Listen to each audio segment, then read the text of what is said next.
Assalamu alaikum to everyone.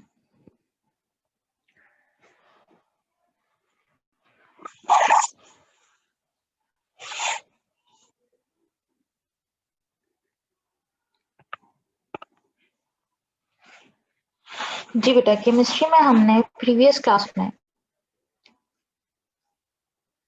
Addition reaction of alkyne को discuss कर रहे थे, जिसका एक लास्ट पार्ट रहता है।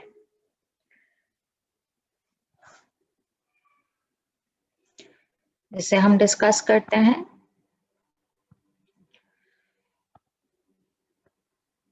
जी बेटा, कहिए। सर तो उर्दू का टेस्ट है ना इस टाइम पे? बेटा केमिस्ट्री क्लास हो रही, मेरे ख्याल से वो किसी और क्लास पे स्विच कर दिया होगा। Okay miss, thank you.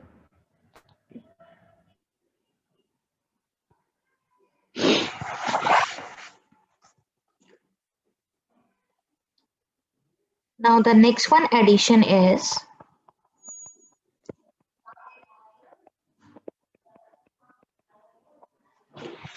addition of sulfuric acid.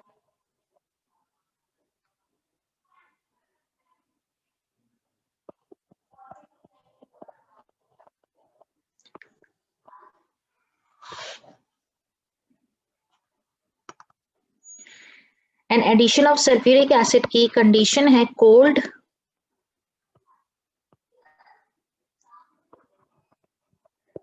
और कॉन्सेंट्रेटेड सल्फ्यूरिक एसिड की परसेंट प्योरिटी होनी चाहिए अप्रोक्सीमेटली 88%।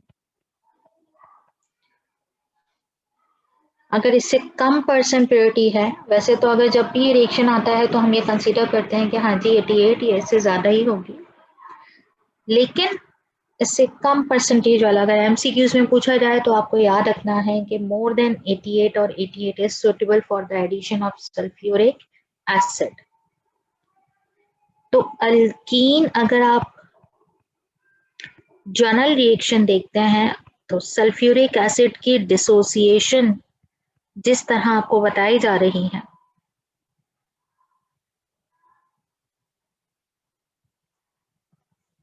सबसे पहले तो आप उसे नोट डाउन करें। Sulphuric acid is partially positive and this is partially negative. ये जो मैंने लिखा है सल्फ्यूरिक एसिड किस तरह डिसोसिएट हुआ, इसको आप ऐसे भी लिखते हैं normally, H positive HSO4 negative. इस HSO4 को देखें कितना घुमा फिरा के लिखा गया है, लेकिन वही बात है कि सीधी बात अगर मैंने आपको बता दी तो आप इसे ऐसे ही याद करते हैं, जबकि एग्जाम में अक्सर ये OSO3H जिसको आप सल्फोनिक ग्रुप कहते हैं या बाइसल्फेटाइन कहते हैं, इसी तरह से पूछा जाता है। अब ये एक नेगेटिव और एक पॉजिटिव, इसका मतलब पाई बॉन्ड क्या हो जाएगा, ब्रेक। इस पूरी सिचुएशन में एक साइड पर H और एक साइड पर ये सल्फ्यूरिक एसिड का रिमेनिंग पार्ट अटैच हो, और इसका नाम जनरली बनता है alkyl hydrogen sulphate. The name of this compound is alkyl hydrogen sulphate. अच्छा, इसमें प्रॉब्लम ये है कि अगर मैं इसको इस कार्बन कार्बन बॉन्ड से देखूं तो मुझे बड़ी अनबैलेंसिंग सिचुएशन नजर आई।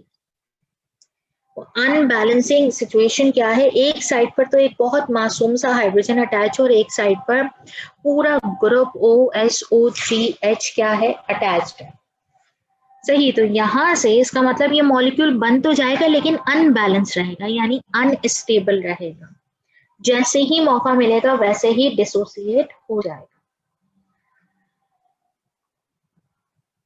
जब आप इसकी एग्जाम्पल देखते हैं तो इस एग्जाम्पल में मैंने सबसे पहले लिखा ईथीन, जो इस सल्फ्यूरिक एसिड के साथ रिएक्ट करता है,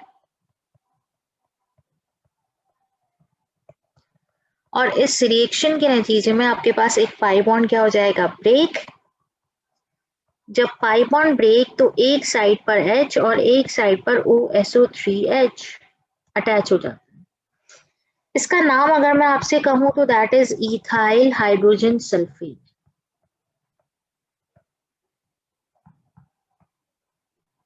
सही, ये था overall reaction, ethyl hydrogen sulphate.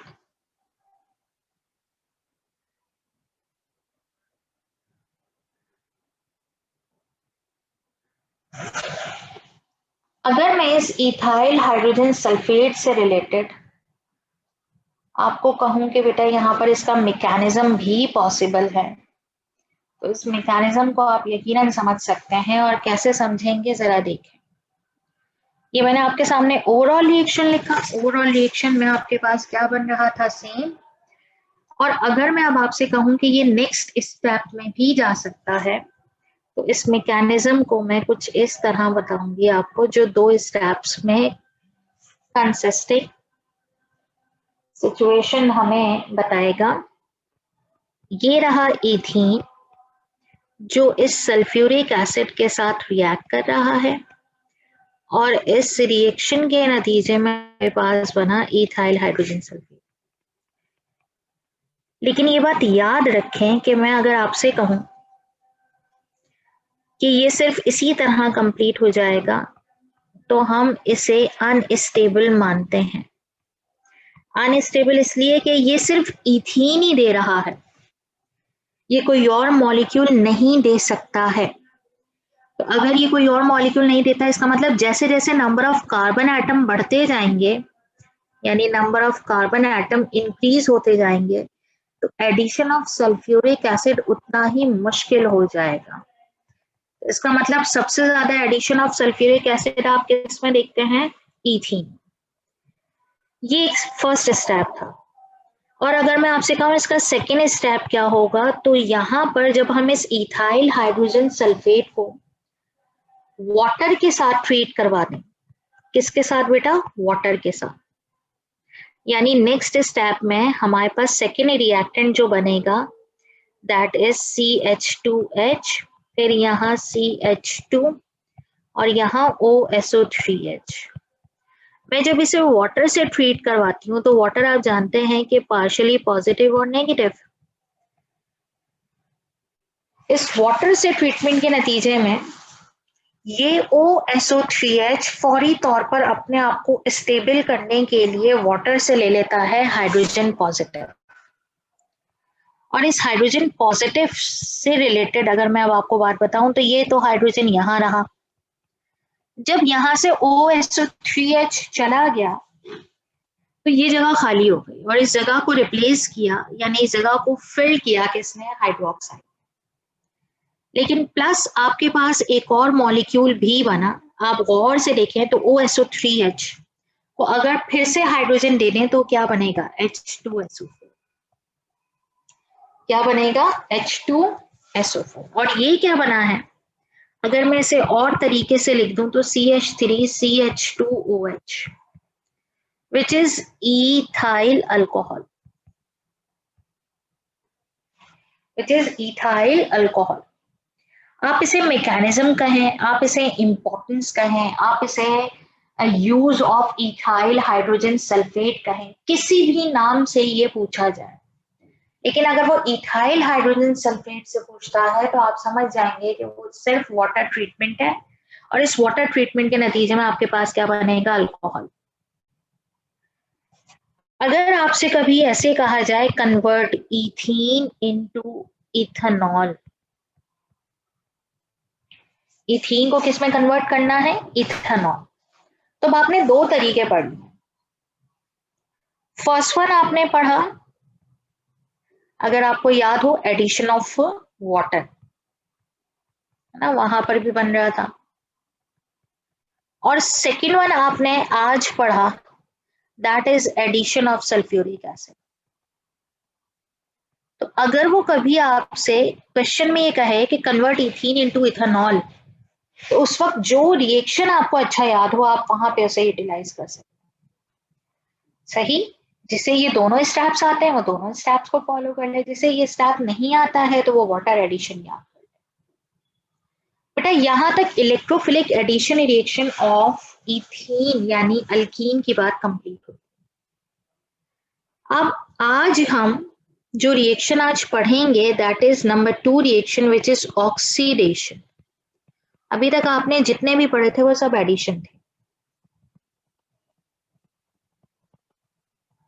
आज आप अल्कीन में ऑक्सीडेशन, ऑक्सीडेशन के लिए क्या जरूरी होता है? ऑक्सीडेशन के लिए जरूरी है ऑक्सीडाइजिंग एजेंट। और ऑक्सीडाइजिंग एजेंट क्या होता है?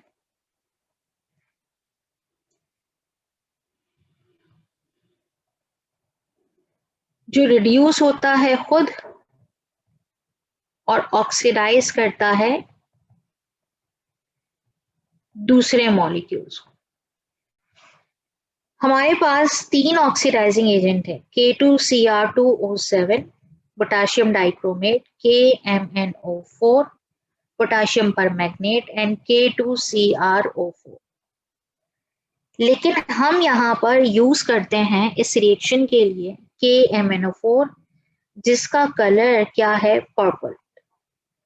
और जो नॉर्मली हम लैब में यूज भी कर सकते हैं। ये जो पोटेशियम डाइक्रोमेट और क्रोमेट है, इसे हम यूज तो करते हैं, लेकिन इसको हम जिस तरह डिस्कार्ड कर रहे होते हैं, तो इसका मतलब कि ये कार्सिनोजेनिक कंपाउंड्स है। कार्सिनोजेनिक कंपाउंड्स ऐसे कंपाउंड्स होते हैं बेटा जो कैंसर कॉज कर सकते हैं। तो अगर हम लेबोरेटरी में पोटेशियम डाइक्रोमेट और क्रोमेट यूज करते हैं, तो उसको डिस्कार्ड करने का तरीका भी आपको वो टीचर या फिर आपको लैब असिस्टेंट गाइड करते हैं कि इसको इस तरह डिस्कार्ड कीजिए। इसके मुकाबले पर पोटेशियम पर मैग्नेट ऐसा नहीं है, वो एक नॉर्मल केमिकल के तौर पे बिहेव करता है। आगे बढ़ते हैं।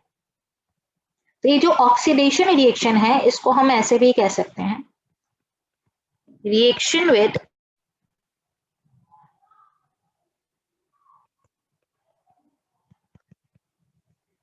dilute and alkaline KMnO4। Dilute होना चाहिए और अल्कलाइन। डाइल्यूट का मतलब सॉल्वेंट ज्यादा हो, और अल्कलाइन मींस कि उस सॉल्वेंट यानी वाटर में फ्यू ड्रॉप्स ऑफ अल्कली यानी सोडियम हाइड्रोक्साइड भी ऐड कर दें ताकि रिएक्शन स्पीड बढ़ जाए।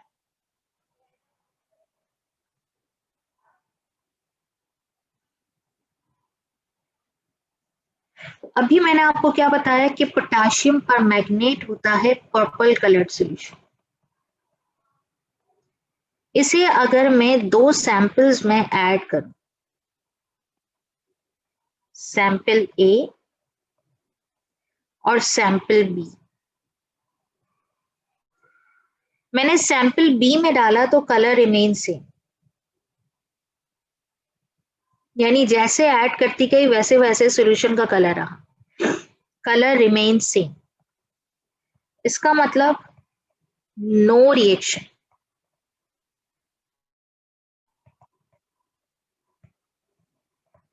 ये इसका मतलब नो रिएक्शन, सैंपल बी ने इसके साथ रिएक्ट नहीं किया।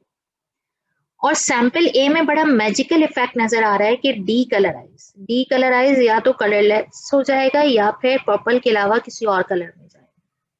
इसका मतलब रिएक्शन या रिएक्ट विद ये ऑक्सीडेशन के लिए पर्पल कलर्ड KMnO4 ने रिएक्ट किया है किसके साथ? सैंपल ए के साथ।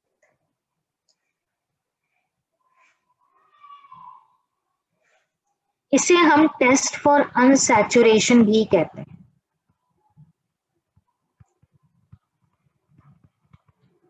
इसे हम बायर्स टेस्ट भी कहते हैं, BAYE, बायर्स टेस्ट। आपके लेवल पे कम पूछा जाता है, लेकिन फेडरल बोर्ड में इसी नाम से पढ़ाया जाता है, तो हम भी वही चीज पढ़ रहे होते हैं, लेकिन हम उसका नाम नहीं पता। तो अगर कभी आ जाता है तो हम परेशान हो जाते हैं, या कभी आप लोगों के पास MCAT और ECAT लेवल पर ये नाम आ जाए तो बड़े परेशान होते हैं कि ये क्या है, हमने तो नहीं पढ़ा। तो ये वही है, सिर्फ और सिर्फ नाम का फर्क है। अब आते हैं रिएक्शन। इसकी जर्नल इक्वेशन ये बताती है कि जब अल्कीन रिएक्ट करता है, डाइल्यूट का मतलब वाटर, सही है ना, यानी वहां पर हम वाटर को भी रिएक्शन में शो करें। और ऑक्सीडाइजिंग एजेंट का काम क्या होता है? यस, नेसेंट ऑक्सीजन प्रोवाइड करना। ये नेसेंट ऑक्सीजन कौन दे रहा है? KMnO4। जितनी जरूरत होती है बस उतने ही देता है, ज्यादा देकर अपनी एफिशिएंसी नहीं बढ़ाता। और सिचुएशन आपको पहले ही बता दी कि ये डाइल्यूट है और अल्कलाइन है। यहाँ होता यह है कि इस पूरी सिचुएशन पर पाई बॉन्ड क्या हो जाता है, ब्रेक। पाई बॉन्ड ब्रेक होने की वजह से इस पूरी कंडीशन पर वाटर जो HNOH है, इसका एक OH एक कार्बन पर आकर अटैच होता है और एक हाइड्रोजन इस नेसेंट ऑक्सीजन के साथ कंबाइन होकर, इस नेसेंट ऑक्सीजन के साथ कंबाइन होकर क्या बना लेता है, OH। इसका मतलब सेकंड कार्बन पर भी OH ही आकर अटैच। ये बात जहन में बिठाइएगा कि जब भी आपके पास एडजेसेंट कार्बन एटम्स पर अगर OH अटैच होगा यानी हाइड्रोक्सी ग्रुप, तो आप उसे क्या नाम देते हैं, ग्लाइकॉल। जिस तरह वेसिनल डाइहेलाइड था इसी तरह ये ग्लाइकॉल है। तो that mean this is unsaturation. तो हो क्या रहा होगा, जब आप सैंपल ए में पोटेशियम पर मैग्नेट ऐड करते होंगे तो अगर वो अल्कीन है तो उसका पाई बॉन्ड टूटकर किस में कन्वर्ट हो रहा होगा, ग्लाइकॉल। और यही वजह है कि आपके पास क्या होता होगा, वो पाई बॉन्ड की वजह से रिएक्ट कर रहे हैं और अल्कीन पाई बॉन्ड की वजह से रिएक्ट नहीं कर रहा है। इसका मतलब ये अल्कीन है और ये आपके पास क्या है, अल्कीन। इसे आप DT टेस्ट भी कह सकते हैं, यानी डिस्टिंग्विश टेस्ट। और इस टेस्ट ट्यूब में जो मैंने शो किया that is purple KMnO4।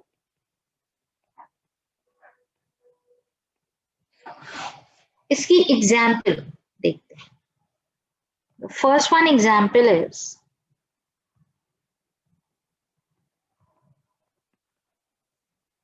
if ethene is react with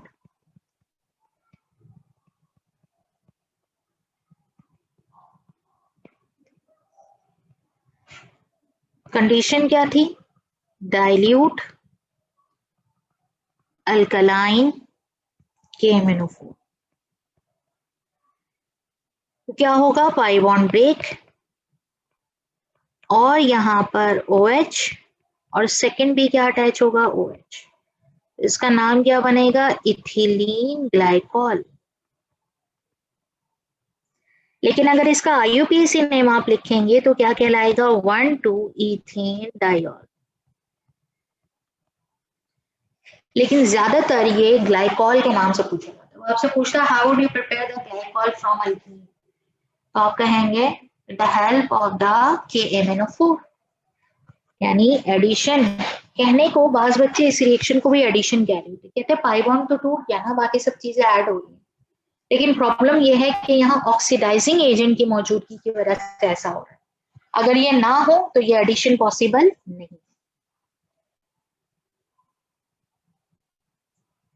तो आपने अभी क्या बनाया, ethylene glycol. This reaction is very important, कई बार पूछा गया है इसी तरह। Next one, CH3CH double bond CH2 plus H2O plus nascent oxygen. Condition यही है, डाइल्यूट एंड अल्कलाइन KMnO4। अच्छा, अब इस रिएक्शन में बच्चे क्या करना शुरू हो जाते हैं भाई, आप लोग ये करते हैं कि इसमें मार्कोनिकॉफ रूल अप्लाई करना शुरू कर दो। मार्कोनिकॉफ रूल की यहाँ जगह ही नहीं बनती क्योंकि ये एडिशन है ही नहीं। ये KMnO4 की वजह से पूरा रिएक्शन, ये नेसेंट ऑक्सीजन की वजह से, यानी हर कार्बन ऑक्सीडाइज होना चाहता है। तो यहाँ क्या होगा, पाई बॉन्ड ब्रेक, यहाँ CH और यहाँ CH2, वाटर का एक OH और एक नेसेंट ऑक्सीजन से बनने वाला OH। तो अगर इसका नाम आप लिखेंगे 1,2-प्रोपीन डाइऑल, और अगर आप इसका कॉमन नेम लिखेंगे तो दैट इज प्रोपाइलीन ग्लाइकॉल। तो ये क्या बनेगा, propylene glycol. This is the second reaction of the alkene. First electrophilic addition, second oxidation. इसके कोई सब पार्ट्स नहीं है कि इसके साथ ऑक्सीडेशन, इसके साथ ऑक्सीडेशन, नो। इसके बाद हम बात करते हैं now the third one reaction of alkyne, which is formation of mustard gas.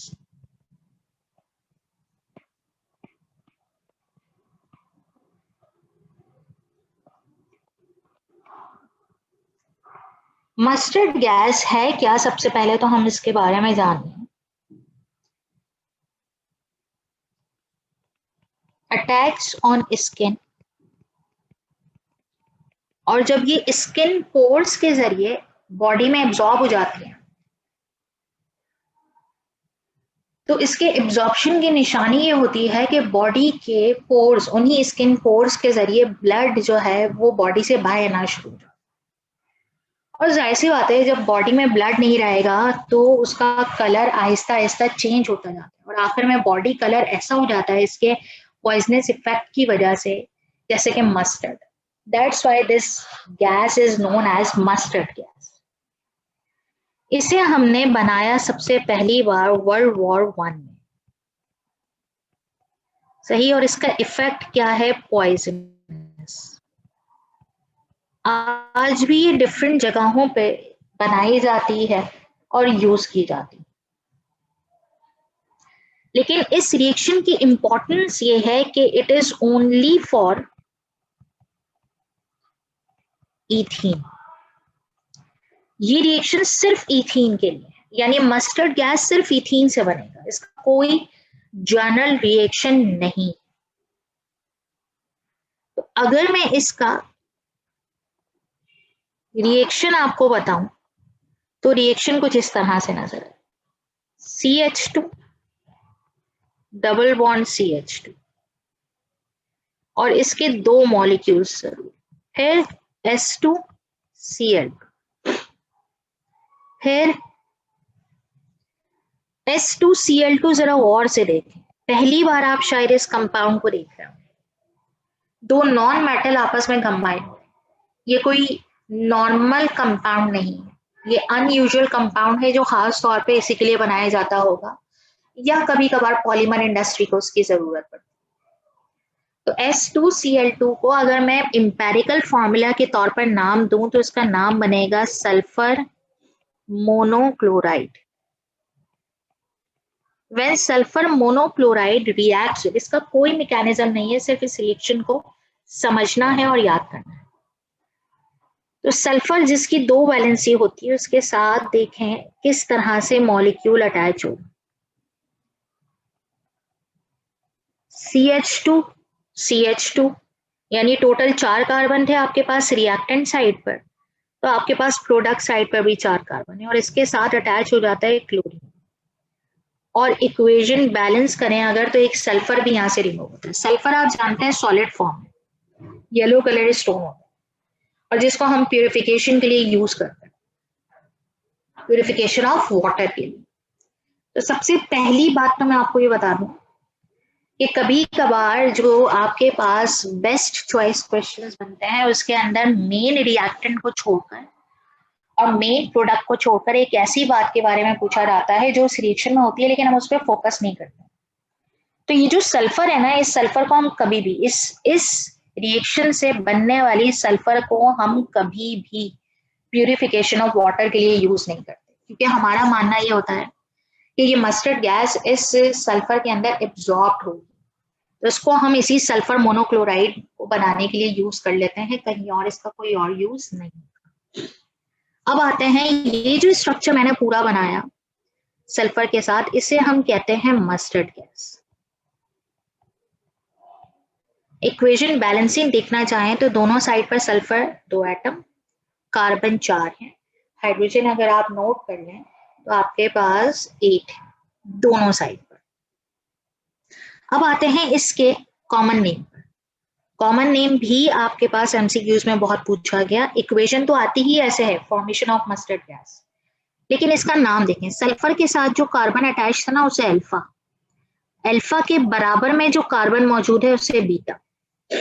यानी जब भी किसी फंक्शनल ग्रुप के बराबर में जो पहला कार्बन होता है कॉमनली हम उसे अल्फा कहते हैं, और जब आपके पास अल्फा के बराबर में कोई और कार्बन होता है तो उसे हम क्या कहते हैं, बीटा।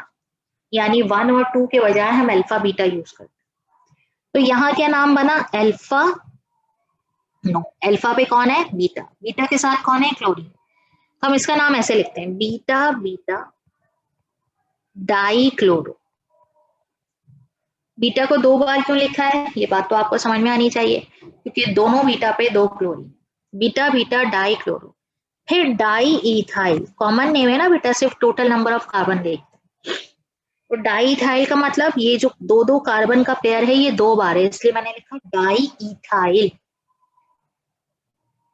और सल्फर क्योंकि -2 स्टेट को शो करता है, तो इस कंडीशन में हमारे पास नाम बनता है सल्फाइड। तो नाम क्या बना? Beta beta dichloro diethyl sulphide. This is the common name of the mustard gas. सही, this is the common name of the mustard gas.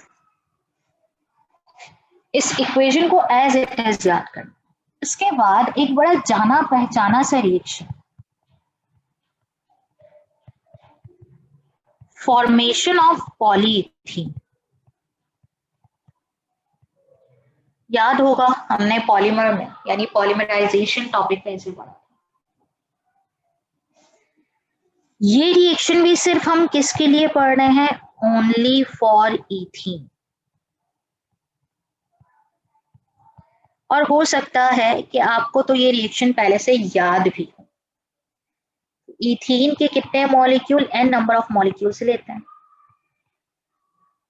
और ये एडिशन पॉलीमराइजेशन में हमने इक्वेशन याद की होती है कि 200 degree centigrade 100 atm and 0.01% traces of oxygen.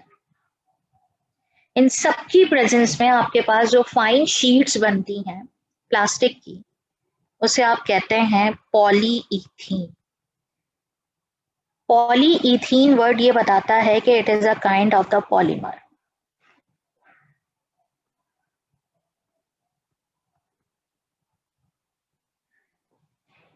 It is a kind of a polymer. बस हम इन दोनों रिएक्शन को, यानी अभी तक आप, अगर मैं आपसे कहूँ ना मैंने आपको अल्कीन के कितने रिएक्शंस पढ़ाए, तो बड़े ही मासूमाना तरीके से मैं आपको कहूंगी मैंने अल्कीन के आपको 4 रिएक्शंस पढ़े।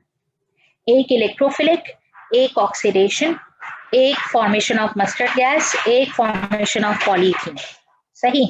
लेकिन आप जानते हैं कि इलेक्ट्रोफिलिक एडिशन में आपने नंबर ऑफ रिएक्शंस पढ़े, होमोन्यूक्लियर अलग, हेटेरोन्यूक्लियर अलग। सही बेटा, तो यहां तक आपके पास ये रिएक्शन खत्म। लेकिन अब इसमें सबसे पहले बात जो मैं आपको यहाँ पे बताऊं वो ये कि हर सब्सटेंस के यूजेस आपको पता होने चाहिए। और आपको मैंने हमेशा बताया कि मेन कंपोनेंट कोई एक होगा जिसके हमें यूज याद करना है। तो अगर मैं इथीन या फिर इसका कॉमन नेम जिसे हम कहते हैं इथिलीन, इसके यूजेस पर अगर मैं आपके साथ बात करूं तो number 1, used as anesthetic,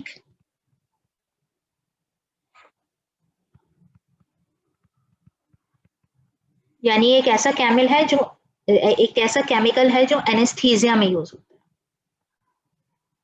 used in manufacture of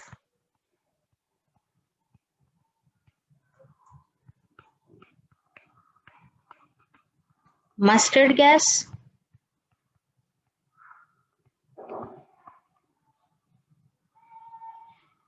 plastics,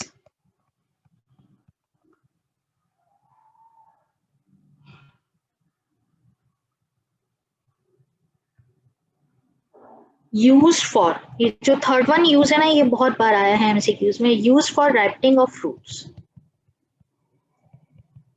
यानी ये जो वक्त से पहले फ्रूट्स को मार्केट में आने से पहले कुछ जो है समझ लीजिए कि क्रॉपिंग से, मतलब उनको मजीद हम जो है वो आगे नहीं जाने देते हैं, उनको स्टोर कर लेते हैं कि जब उनकी डिमांड ज्यादा बढ़ जाएगी तो उनको समझ लीजिए उन फ्रूट्स को हम पकने नहीं देते हैं, कच्ची हालत में कहीं स्टोर रूम में या बड़े बड़े गोदामों में डाल देते हैं, और फिर हम उनको इंजेक्ट करते हैं केमिकल से, और वो केमिकल ज्यादातर आपके पास इथीन होता है, जो आपके लिए उन फ्रूट्स को रैपनिंग के लिए बड़ा इम्पोर्टेंट। तो ये इसके यूजेस थे, लेकिन सिर्फ यूजेस मैंने किसके बताए हैं? ये इथीन के, नॉट होल अल्कीन, वरना हर मेंबर का अपना यूज है। क्वेश्चन बड़ा इंपॉर्टेंट है।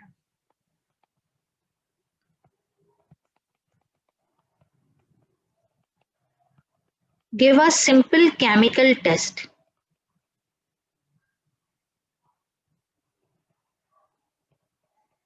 To distinguish between. ये जो मैं क्वेश्चन लिखवा रही हूँ ये हर टॉपिक के साथ, यानी अगर आप 10 ईयर खोलेंगे ना तो वहां पे अजीब अजीब एल्डिहाइड की टोन में कोई केमिकल टेस्ट बताए। टेस्ट, केमिकल टेस्ट का मतलब होता है डीटी, और डीटी का मतलब होता है दोनों के लिए एक ही रिएजेंट हो और आप उसका कलर ऑब्जर्व कर सकें। Give a simple chemical test to distinguish between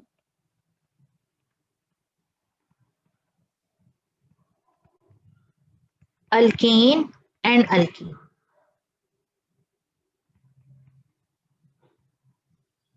Part B, ethane and ethene.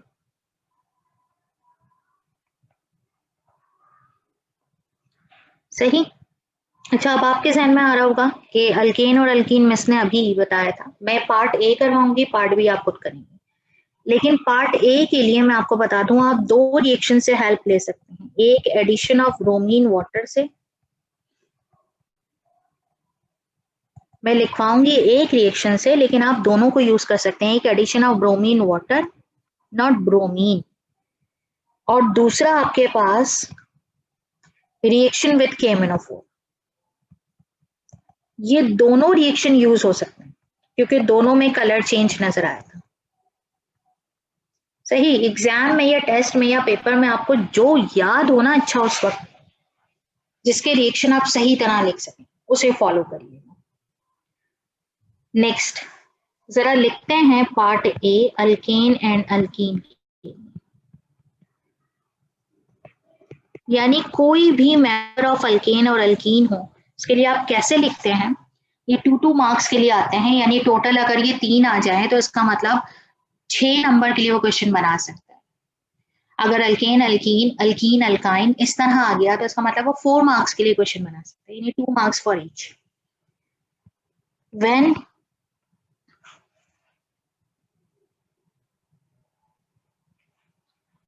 reddish brown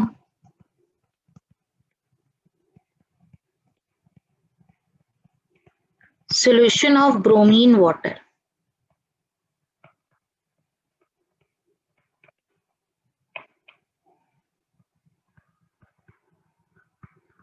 treated with both the samples of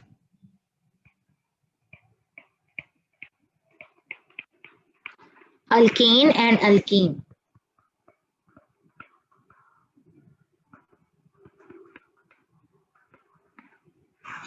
color remains same।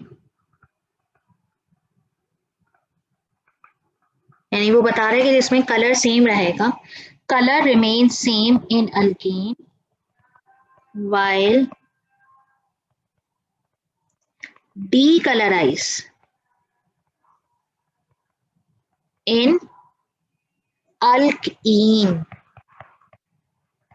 while decolorize in alkene due to the presence of pi bond।